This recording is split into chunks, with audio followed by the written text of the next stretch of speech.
السلام علیکم ورحمۃ اللہ وبرکاتہ۔ الحمد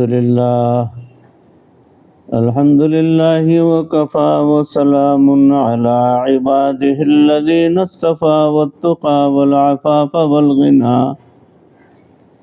اما بعد فقد قال اللہ تبارک وتعالی فی القرآن المجید والفرقان الحمید فأعوذ بالله من الشيطان الرجيم بسم الله الرحمن الرحيم والذين آمنوا أشد حبا لله سبحان ربك رب العزة عما يصفون وسلام على المرسلين والحمد لله رب العالمين اللهم صل على سيدنا ومولانا محمد وبارك وسلم كما تحب وترضى عدد ما تحب وترضى۔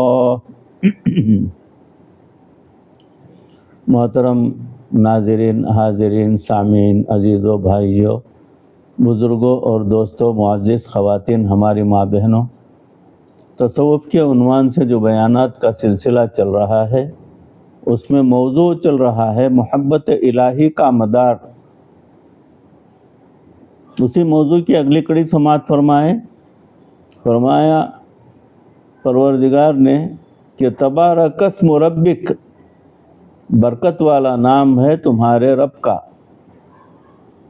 جب پروردگار خود فرماتے ہیں تبارک اسم ربک، برکت والا نام ہے تیرے رب کا، تو اس کی برکتیں اتنی ہیں کہ اگر کوئی اللہ تعالیٰ کے نام کی میں غفلت سے بھی اگر لے بیٹھے گا تو پھر بھی یہ نام اس آدمی کو فائدہ پہنچائے گا، اور اگر کوئی یہ نام محبت سے لے گا تو کیا اس کو فائدہ نہیں پہنچے گا؟ ضرور پہنچے گا۔ ایک صاحب کہنے لگے جناب یہ کیا تم ہر وقت اللہ اللہ کرتے رہتے ہو؟ اس عاجز نے آگے سے شعر پڑھ دیا، ہم رٹیں گے گرچہ مطلب کچھ نہ ہو، ہم رٹیں گے گرچہ مطلب کچھ نہ ہو، ہم تو عاشق ہیں تمہارے نام کے۔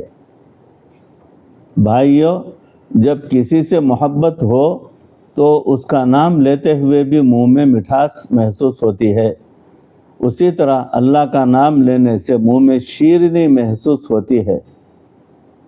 یاد رکھیے، جس بندے کی زبان سے اللہ تعالیٰ کا نام محبت سے نکلا اور جس کی آنکھ سے ندامت کی وجہ سے آنسو نکل آئے، وہ آدمی جہنم کی آگ سے ایک نہ ایک دن بچا دیا جائے گا۔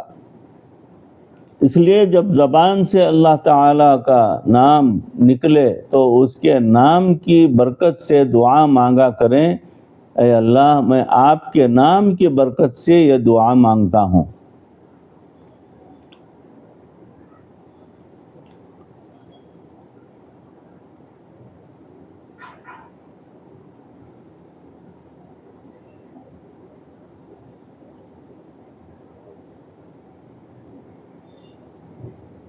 اللہ تعالیٰ کی شان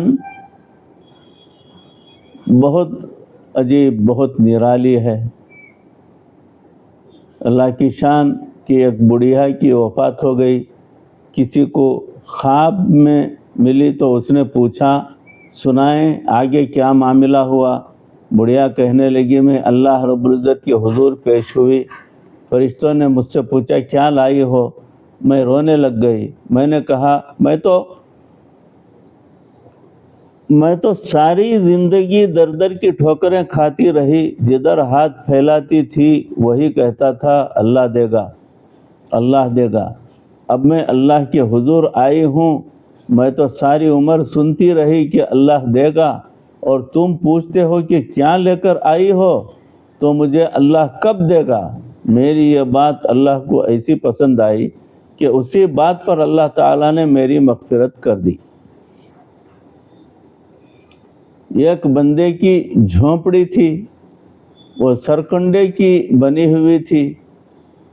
کہیں سے ایک ہاتھی والا آ گیا۔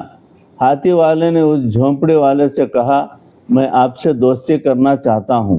اس نے کہا جناب میں تو نہیں کر سکتا۔ پوچھا کیوں؟ اس نے کہا آپ تو ہاتھی والے ہیں، آپ تو ہاتھی لے کر آئیں گے اور میری جھونپڑی میں ہاتھی نہیں آ سکتا۔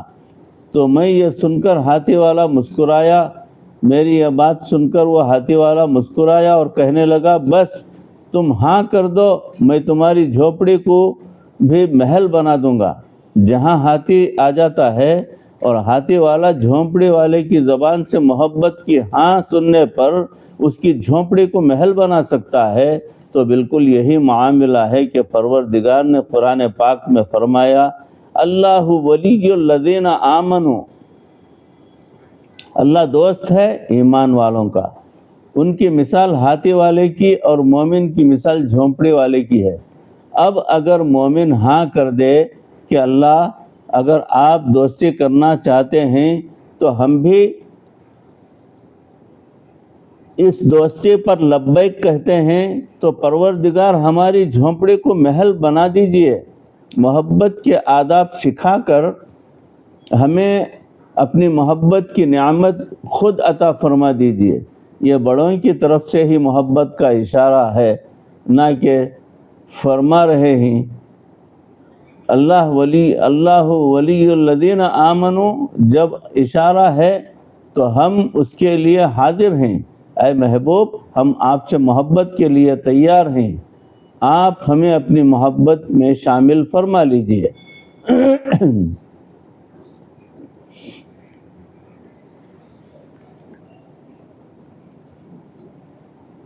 محبت اور محنت میں حرف اور نقط ایک جیسے ہیں، صرف نقطے کے اوپر اور نیچے ہونے کا فرق ہے۔ محنت میں نقطہ اوپر ہوتا ہے، جس کے اندر اونچائی ہے، اس کو ابھی محنت کرنی پڑے گی۔ اگر عجب ہے، تکبر ہے، خود پسندی ہے، تو اس کو اپنے اندر تواضع پیدا کرنی پڑے گی، یعنی نقطے کو اوپر سے نیچے کی طرف لانا پڑے گا۔ یہ جو مشائخ کہتے ہیں جھک جاؤ، اپنے نفس کو مٹاؤ، اپنے اندر تواضع پیدا کر لو، اس کا مطلب بھی یہی ہے کہ انسان محنت کے نقطے کو اوپر سے نیچے لائے، پھر اللہ تعالیٰ اس کی اس محنت کے نتیجے میں اللہ تعالیٰ اپنی محبت عطا فرما دیتے ہیں۔ یہ ایک بات ذرا توجہ سے سنیے گا، علمی نقطہ ہے، طلباء کے لیے توجہ طلب بات ہے۔ اللہ تعالیٰ نے ارشاد فرمایا والذین آمنوا اشد حبا للہ، اور ایمان والوں کو اللہ تعالیٰ سے شدید محبت ہوتی ہے۔ اب یہاں محبت کرنے کا حکم نہیں دیا، امر کا صیغہ کہیں استعمال نہیں ہوا کہ محبت کرو، یہ صیغہ استعمال نہیں ہوا، بلکہ اس جملے میں اطلاع دی گئی ہے، اس جملے میں خبر دی گئی کہ جملہ خبر یہ بن گیا۔ خبر کیا مل رہی ہے؟ والذین آمنوا اشد حبا للہ، ایمان والوں کو اللہ تعالیٰ سے شدید محبت ہوتی ہے۔ تو یہاں طالب علم کے دل میں سوال پیدا ہوتا ہے کہ اللہ تعالیٰ نے اپنی محبت کا حکم کیوں نہیں دیا؟ مفسرین نے اس کا جواب لکھا، وہ فرماتے ہیں کہ جو حسن و جمال والے ہوتے ہیں ان میں ناز ہوتا ہے اپنے حسن پر۔ وہ کہتے ہیں کہ جب کسی کو پتہ چل گیا کہ ہم اتنے حسین ہیں تو پھر ہمیں کہنے کی ضرورت نہیں کہ ہم سے محبت کرو۔ ارے وہ اس حسن کی وجہ سے بے اختیار محبت کریں گے۔ اے ایمان والو ہم بھی بتا رہے ہیں کہ ہم کتنے حسن و جمال والے ہیں۔ اللہ اس حسن و جمال کی اطلاع کے بعد محبت کیے بغیر رہ نہیں سکتے۔ ہمیں پکا یقین ہے کہ جب تم ہمارے حسن و جمال کی باتیں سنو گے، ہمارے کرم کی داستانیں سنو گے، ہمارے رحم کے قصے سنو گے کہ وہ کتنا ارحم الراحمین ہے، احکم الحاکمین ہے، اکرم الاکرمین ہے، تو تم محبت کیے بغیر رہ نہیں سکتے۔ یہ محبت ایک خیر ہے، اس کے بغیر بندہ رہ نہیں سکتا۔ میرے عزیزوں، میرے دوستوں، اس میں ایک ناز کی بات ہے۔ حسن والے کہتے ہیں ہمارے چاہنے والے بڑے ہیں، کوئی نہیں بھی چاہے گا تو ہمیں اس کی کوئی پرواہ نہیں۔ یہ بھی ناز کا ایک معاملہ ہے۔ پروردگار نے اطلاع دے دی کہ ایمان والے شدید محبت کرتے ہیں۔ اگر کوئی محبت نہیں کرتا تو ہمارے حسن و جمال پر کوئی فرق نہیں آتا، ہماری عظمت میں کوئی فرق نہیں آتا۔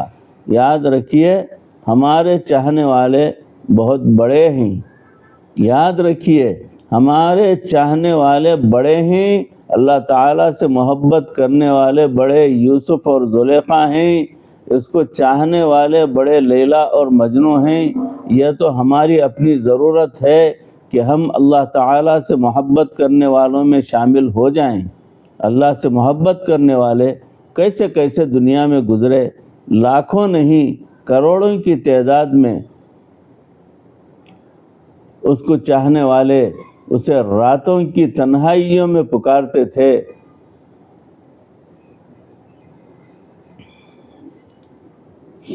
اس کے سامنے دامن پھیلاتے تھے، اس کے نام پر جانیں دیتے تھے، مال لٹاتے تھے، اس کی محبت میں راتوں کو رویا کرتے تھے۔ ان کی داستانیں جب سنتے ہیں تو حیران ہوتے ہیں۔ میں چشم تصور سے دیکھتا ہوں، مجھے بنی اسرائیل کا ایک بوڑھا نظر آتا ہے، تنہائی میں بیٹھا اپنے رب سے باتیں کر رہا ہے۔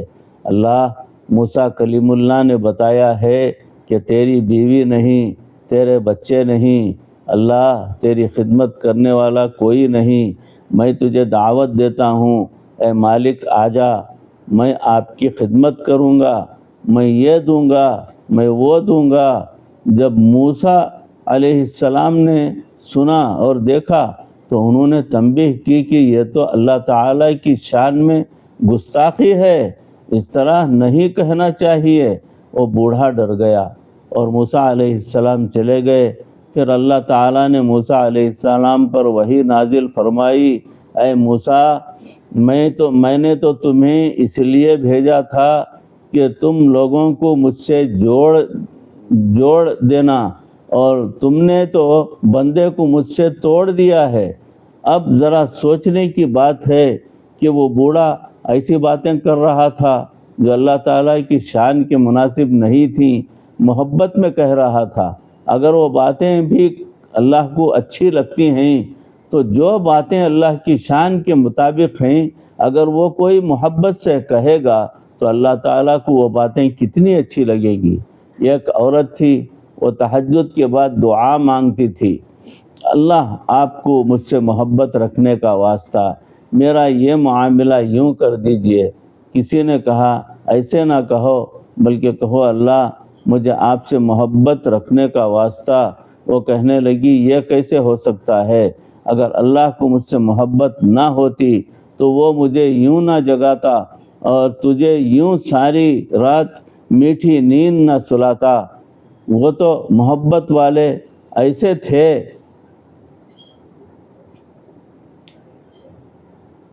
ان محبت والوں میں شبلی رحمۃ اللہ علیہ بھی تھے۔ جب ان کے سامنے کوئی اللہ کا نام لیتا تھا تو وہ اس کے منہ کے اندر گڑ کی ڈلی ڈال دیتے تھے۔ کسی نے پوچھا آپ یہ کیا کرتے ہیں کہ جو اللہ کا نام لے اس کے منہ میں گڑ کی ڈلی ڈال دیتے ہیں؟ وہ جواب میں کہتے تھے جو میرے محبوب کا نام لے میں اس کے منہ میں مٹھاس نہ ڈالوں تو اور کیا کروں؟ امام اعظم حضرت ابو حنیفہ رحمۃ اللہ علیہ رات کی تنہائیوں میں اپنے رب کا قرآن پڑھتے تھے، اپنے رب کے ساتھ باتیں کرتے تھے، اور 40 سال تک عشاء کی وضو سے فجر کی نماز پڑھ کر اپنے رب سے محبت کا کیسا ثبوت پیش کر دیتے تھے۔ اللہ کے چاہنے والوں میں امام احمد بن حنبل رحمۃ اللہ علیہ نظر آتے ہیں، جن کو اللہ تعالیٰ کے قرآن کی خاطر کوڑے لگائے گئے، انہوں نے وہ کوڑے برداشت کر لیے۔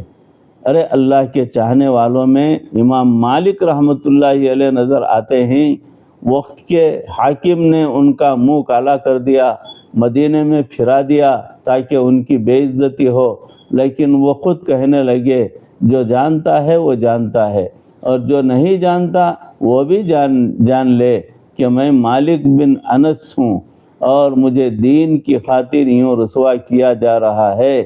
اللہ کی محبت میں قربانیاں دینے والے، عزتیں قربان کرنے والے، جان قربان کرنے والے کیسے کیسے عجیب لوگ گزرے ہیں۔ اگر ہم اس بات پر غور کریں تو پتہ چلتا ہے کہ اللہ رب العزت کے چاہنے والے بہت ہوتے تھے۔